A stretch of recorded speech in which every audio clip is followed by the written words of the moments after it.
Hello everybody and welcome to my channel. My name is Penapple and today I'm doing another Ghibli inspired build from when Marnie was there. If you're interested in this build, you can download it off of the gallery. My origin ID is penappleYT. So, in case it wasn't obvious, and I've already said it before, but this is the Marsh house from when Marnie was there. It is a Ghibli film that came out relatively recently. I mean, within the last 3 years, I think-ish. I don't know. I kind of lost track after Ghibli movies about when Howl's Moving Castle came out. No, actually Ponyo. That's about when I stopped being as active in seeking out the new Ghibli movies to watch. But yeah, so, if you're interested in this build, it does not have any CC. None of my builds do, but, you know, it's on a 64 by 64 lot, which is the biggest lot in the game, and it's also, if you don't have Get Together, I don't think you have access to 64 by 64 lots, but the actual house itself is a lot smaller. The most of the lot is taken up by the marsh that it's sitting on. So yeah, so that's kind of cool, but it's a 3-bedroom, 4-bathroom house, and it was 363,000 simoleons to build. And so right now you may or may not have noticed that it is being built on the ground floor, and the end result has it not on the ground floor. And so I kind of started building this with the idea that I would make like a basement and put the water in there, but then I was just kind of like, that's not gonna look good. And so I basically built the entire house before I came to that realization. And so what I did was I individually moved up the rooms and whatnot and the roofing all one story up, which was really annoying, but it worked out in the end. And I didn't even show it just because it was literally me just like putting everything up one floor. But right now the house is basically the shape it's going to be for the rest of the time. I mean, the back, I'm still obviously working on that, but the shape overall came together pretty well. I've actually been building this house since December, and I only finished building it last weekend. And I will go into that, the reasoning for that in a second, but that contains spoilers for the movie. So I'm going to try and get out some of the more build type things before I start talking about that, because it's going to be a significant chunk. But yeah, so anyways, basically I had a love-hate relationship with this house, but I think it turned out really great in the end, and I think it turned out really close, at least an exterior, to the original. The interior, there was such little time spent in the interior, and they only showed the main dining, or the main kind of dance hall / living room place, the foyer, and Anna's room, and that's it. There were no other rooms shown in this house, so there was a lot of like creative like leeway, and so basically I just didn't film them. I didn't film any of the rooms I furnished unless they were in the like movie itself, because otherwise it was just kind of like, I'm not actually trying to recreate anything. I just kind of made stuff that matched the flow. So if you're interested in seeing what those look like, I will have them in the screenshots at the very end. But yeah, so otherwise this also would have been a lot longer. It would have been a 2-parter. I forgot to even write down how long this took me to build, but I'm sure it was over 5 or 6 hours, maybe more. I'm really not certain. But yeah, so it took a while, and I didn't want to actually talk about it for that long. But yeah, I actually, the 2 hardest parts of this build, other than the usual, it's kind of difficult to build things in The Sims 4 from like real life stuff-ish. Not really real life, but you know what I mean. Or do you? But yeah, so the hardest part was, doing the coloring for the house. It was, the house in when Marnie was there was just very kind of unique and just didn't really cross over to The Sims very well. The windows were also kind of hard, but then the next hardest part was in the movie when Marnie was there, all of the eaves of the roof, which is kind of like the space underneath the pointy bit in the front, all of those had really nice looking like details and intricate, and for the life of me, I had so much trouble deciding on what to do, and I finally, and I will show a little bit of it, but I cut out most of it because it took so long, but I finally used some like decor pieces. They're supposed to be like, I don't know what they're called. I'm not even gonna try and pretend I know what they're called, but basically I used those and arranged them in specific ways, because I just, I could have used this like wallpaper right there, but it didn't really match the rest of it. So it was kind of and I'm still not quite sure how much I like it, but I think it is about as good as I could get it. But yeah, so that's kind of the majority of the build. And so now I think I will move on to talking about the film. So if you have not seen it, spoiler alert now, just like probably till the end. So don't blame me if you don't want to be spoiled, then just cut till the very end till the screenshots, because I won't be talking then. But yeah, so basically I'm gonna talk about the film now. And so I would have to say that this was unfortunately probably my least favorite Ghibli film. Like, it didn't resonate with me at all, and like, the artwork was beautiful, like every single Ghibli film, but I personally, and I say this personally, like, if you like the movie, that's awesome, I'm really happy for you, but I personally really dislike the main character, and in my opinion, she's the worst female character, especially main character, that Ghibli has ever done. Like, she's like Chihiro in Spirited Away, but she's worse than Chihiro at the beginning of Spirited Away, and she's just kind of like that throughout the entirety of the film. Like, even towards the end of the film, she's just like, oh, and like, there's this whole thing with her, she finds out that her grandmother was abused as a child, and she actually meets somebody who used to be her grandmother's friend, and that, older lady never found out what happened to Anna's grandmother, and Anna finds out this information and then she doesn't tell her. I'm just kind of like, why wouldn't you tell this woman who's been hurting for the majority of her lifetime because she never knew what happened to her best friend growing up? Like, this person knew that her friend was being abused, but because she was also a kid, she couldn't do anything. But Anna just doesn't tell her, so okay, that's the thing. I'm going to be really judgy, so if you hate complaining, go find a different video of mine. I have a lot of other ones. But yeah, so then the other thing, which is even... this one is just like, oh, I can't wrap my mind around it. So I went in to this film knowing that this is not a romance. Like, I went in knowing, but I didn't know why. And I watched it with my boyfriend, and he knew why. Like, he didn't mind spoiling it for himself. So, like, whenever Anna would interact with Marnie, which is her grandmother, whenever she'd interact with her, she was always doing all these, like, romantic things. And, like, I was like, wait, but who is this? Like, this is so romantic. Like, she does these things, like, she shares long looks, she does artwork of her, she blushes, like, every single time she looks at her grandmother, and it's just really odd. And you don't find out that this is her grandmother until the last 5 or 10 minutes of the film. So if you didn't watch it, you would just be like, oh wow, this is like a little romance novel, like a girl's first love. But it's not, and it's really weird. And like,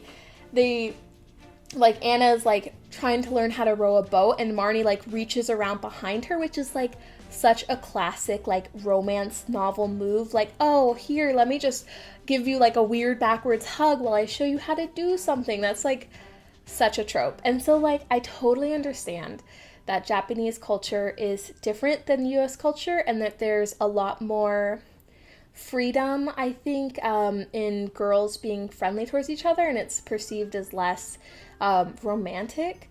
But it was just a lot. It was a lot. And the translation to English, so in Japanese, like in a lot of other languages, there's more than one way to say I love you. You can say I love you in a more familial way, in a friendship way, and you can also say it like I'm in love with you. But English doesn't really have that sort of specificity. And so when you say I love you, it can be interpreted as romantic, friendship, family, any of those loves, and it's all based on context.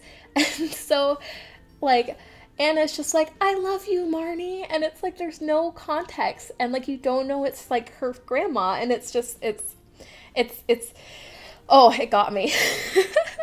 It really did. I was just very confused the whole film because I just knew it wasn't, you know, like I knew it wasn't romantic, but it looked so romantic, and I was just very confused. Like, there's parts where she puts herself in, like, Marnie's memories. And, like, you know, sometimes she's Marnie's friend, you know, the one I talked about that she didn't tell that Marnie's okay. And then there are actually parts where she inserts herself into her grandfather's, like, position in Marnie's memories. So she's literally acting out the role of her grandfather. And it's really weird. And I don't I don't quite get it.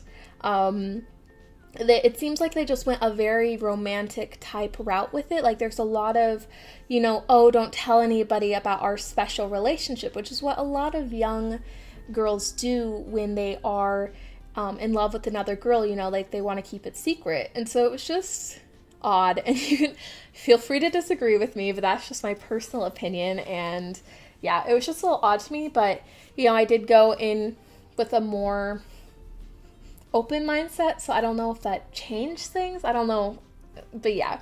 So basically, oh my god, I'm like out of breath. So basically, I didn't really like the film. I didn't really like the main character. I have another thing I want to talk about with that. And I just, overall, I thought it was odd, but the artwork was beautiful. The architecture was beautiful. And so in that sense, I did have fun watching it. I did have fun building this, but I kept putting it off because I didn't want to talk about it, you know, because I didn't want to, like, do this, like, what I'm doing right now. Like, I was kind of just like, I don't want to rant, you know, about what I did or did not like about this movie. But I kind of just decided to do it anyways. But that's why I sat on it for so long. So, like, I'm really proud of what I built, and I think it matches the movie, and the aesthetic of the movie is really nice, but I just kind of dreaded doing this voiceover. But now that I'm doing it, I'm glad. I'm just a little worried about what some of the comments might say, so just be nice to me. Everybody has their own opinions. But yeah, so my third point about the movie, what I didn't like, again, falls back to the main character, Anna. So she is very emotionally immature, and she doesn't really, and I would say socially immature. And I'm not necessarily saying that, like, that's her fault. I mean, it kind of is. But, you know, like, she was raised as an orphan, you know, and she has, like, extenuating circumstances. But it's still, you know, she's just not great at interacting with people. And so there's this moment where she gets invited to a festival by a really nice girl who's in the town where she's staying. And when she's at the festival, you know, I forget what it's called, but basically you write down, like, a wish on a piece of paper and you tie it to a tree. And this is a pretty public thing. Like, you don't, like, fold it up. You literally just write it down and put it on the tree, and so everybody can see. And so Anna writes down on her slip, her wish is, I just want to be normal. And this, you know, girl who invited her is like, oh, let me see. And she kind of just, like, grabs it from Anna, which isn't the best, but it also doesn't warrant the next reaction. And so then, you know, when she reads it, she's kind of like, huh, you know, like, oh, you want to be normal? Oh, that's kind of odd, you know? And so then she notices Anna has blue eyes, and she's like, oh my gosh, that's so cool. And she's like talking to her other friend she invited, and she's like, guys, look at how pretty. Like, not look at how weird, not look at how odd. It's look at how pretty her eyes are. And Anna just loses it, and she calls the girl a fat pig. And I just, like, at that point, that's when I was done. I was like, nope, I hate Anna. Like, after that point, I had no sympathy for her at all. Because I personally am fat, and I'm not saying that to put myself down, because I don't personally believe fat is a bad word, but I am fat, and I don't know what I would do if somebody called me a fat pig. Like, I would just like, I don't even know, I'd be so hurt. And so this girl is like super classy, and you know what she says is, now I can see why you want to be normal, which means, wow, that was really like socially inept of you. And then she goes on to be like, okay, like, I'm gonna give you a free pass this time, you know, like, I wish you hadn't have said that, but we're just gonna move on. And then Anna like freaks out again, and I think like she hits her or something, or you know, she does like throws something in her face or whatever, and then she runs off. And it's just like, are we supposed to feel bad for Anna? Like, she just like is, ugh. Anyways, but yeah, that's the main thing. Like, as a fat person, I just found that so unforgivable. And so yeah, but I was just like, that's about the point when I was like, okay, I don't really like this film anymore. Like, this is odd. Yeah. It was just so odd to me. And yeah, I mean, like, it's not like it was portrayed as a good thing that Anna did this, but then later on in the film, like, the girl's mother is like hysterical, you know, and like, she's like, oh, and then Anna pulled a knife on my daughter, and it's just kind of like implies that the girl who was called a fat pig and then had something thrown in her face was being irrational or like overly upset about it. And I'm just kind of like, but how is she supposed to react? Like, oh, anyways, I was just like, nope, zip, done, can't do it. And so that is why I was hesitant to build this. And so I really hope that you guys weren't too bothered by me going on and on about why I didn't like the film. But yeah, that's kind of what you signed on for when you clicked on this video. Maybe you didn't expect it, but that's what you got. But yeah, so right now, this is about where I started building again last month. I really let this sit for a while. Like, this is not way after, but like a good month or so after the vampire stuff pack came out, and I'm just now adding this in. And part of the reason why it took me so long is because once I got to the interior, I was like, I don't know what this looks like, and I need to watch the movie over again. And I was just so hesitant to do that. I was just like, do I have to? But yeah, so, but yeah, don't get me wrong. Like, I enjoyed building this, and like, yes and no. Like, there were moments where I was like, I hate this, but I would do this again. Like, I would. Like, I'm not saying I disliked it so much I wouldn't do it again, especially because I know some people really don't like it when people build stuff that they don't like. So I don't want people to get that impression, because I really do like how this turned out. I think it turned out pretty awesome, if I do say so myself. But yeah, so that's about it. I feel a little out of breath, but also really happy I got that off my chest. But now we are back to me talking about the build, I guess. So this is Marnie's room, and it's really the only room you see a lot in the film, and it has some specific pieces of furniture I wanted to include in there, like this sort of desk bookcase thing, and this chair in particular is like kind of like a key staple. I mean, so yeah, oh my goodness. Okay, I just had to take a little break because I got myself so worked up. Because, like, not gonna lie, I've been thinking about what I wanted to say about this film pretty much since I started building it, and I have had a lot of anxiety around it, just with my anxiety in general. But there were some stuff I want to talk about. So, the time has already passed since I've, like, actually, like, built this on the screen. But there's this kind of like stone work I do out in the front, like, and it's supposed to represent stairs because I couldn't do a foundation on an upper level. I really wish we could do that. That would be like so amazing. That, and I wish we could raise up roofs. That would be so great, but at this point we can't. But yeah, so that's why that is the way it is. In case you're wondering if you thought it looked weird, I was trying to give like the appearance of stairs by layering these like slabs down and making some of them darker than the others. I don't know how well it worked. But yeah, I also had a lot of difficulty finding a rug for this room. This sort of architecture style isn't one that I often do per se, because it's very old, and it's a lot of like small stuff. Like it's I noticed that a lot of the walls had like really small paintings for a really big space.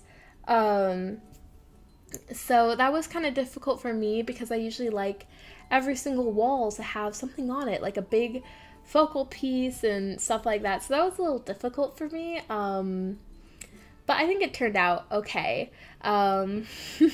Also, these doors are offset, and I don't know if they were like that in the movie, but like it drove me crazy. But I wanted to make the back look like the front. Make them look like the original. That's what I did. And you actually do get to see the back of this house in the movie. When Anna goes to visit, you can see the back of it, which is really interesting. And I also, there are paper models of a lot of the like architecture in the Ghibli films and some of the characters too. And I actually have one for Totoro, the house in Totoro, but I've been too afraid to start doing it because it's all in Japanese, and I do not speak Japanese, or read it, or hear it and understand it. So I've been hesitant to start doing that because I don't want to mess it up. But there was a model, and it had pictures for this, and it kind of showed lots of side views, and it gave me an idea of kind of the depth of the house and the window spacing in the back and on the sides to kind of make it look a bit more realistic. But here I kind of merged, like, I think there's like a dance room, and I also think there's like a foyer or like a seating area, and I kind of just merged them together because at this point I was a bit like, okay, I watched the film a second time, I still don't get it, I'm just gonna go with it. And so there's kind of like a seating area, and then there's also a place for food. And so this part's funny. So you see those like metal plates I put on there? I can't move them. So I don't, like, those come from the dine out thing, and they're something that the waiters carry with them. So I don't know if it's an interactable object. I did not test this lot at all.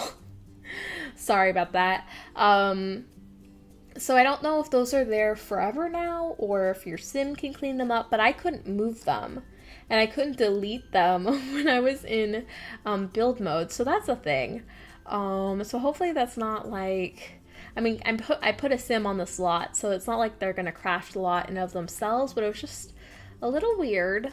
Not quite sure how that worked. But by this point I had furnished all of the interior. Now I showed you, that room. And now I'm working on the landscaping and the exterior, some of the decor for that. And I had a blast doing this. This was my favorite part of the build. Kind of making the marsh. And this is my first time using that sort of green murky water. I had never done that before, and so it was really exciting for me to finally get to use it. I honestly almost never use the pool colors, watercolors, just because the petal one is kind of a bit much for large locations, and it's kind of a bit weird for pools in general. And then the green and the brown water are intensely murky, and then there's a red kind of purpley one, and I never used that. Like, really, I used it once to mimic a pool of blood for a Halloween build, and that's about it. And then there's also a separate sort of, like, it's supposed to be like a chlorinated pool look, but I never use it because if people don't have, because I feel like it looks about the same as the other one, and if you don't have together, it's kind of, I just find it to be superfluous, I guess the word would be. But I really wish they would add more pool colors. Like, that is one of my main things with the Sims 4 franchise. Here comes more complaining. Right your way. Yes. But one of my things is they often add things in expansion packs, and stuff packs and game packs, and they never build off of them. Like, I don't think we're ever going to get any new pool colors. So, they add something in, like even, like the hot tubs. I don't think we're ever going to get a different type of hot tub. We're never going to get a different type of bowling lane. I mean, not that I particularly want one or particularly need one, but just as kind of like an example. We're never going to get, oh gosh, now I'm just trying to reach for stuff. I think I had one in mind, but I forgot it. But yeah, so, a dishwasher. And when we get washing machines in the new game pack, that's the collaborative one, we're never going to get any other type of dish or laundry. I don't know what I said, but we're never going to get any other type of laundry machines. Those are going to be the ones we get for the rest of the Sims franchise, which is a little frustrating to me. Kind of a missed opportunity, especially because it seems like it'd be simple. I mean, there's a lot of stuff where I'm like, it seems like this would be simple, but apparently it's not. It's kind of like one of my main things with The Sims. But yeah, here I'm doing the backyard, which was another thing that we didn't really see a huge amount of, but I did kind of get a feel for it, and I thought it was really cute. So I kept it in there. I could have cut it out, but I had fun doing it. This was definitely part of like one of my favorite things about this build. But yeah, so another thing I wanted to talk about, I remember. So I have a fun-ish story. So basically, my question is, why would you build on a marsh? Because when you build on a marsh, you're basically building on unstable ground, like period.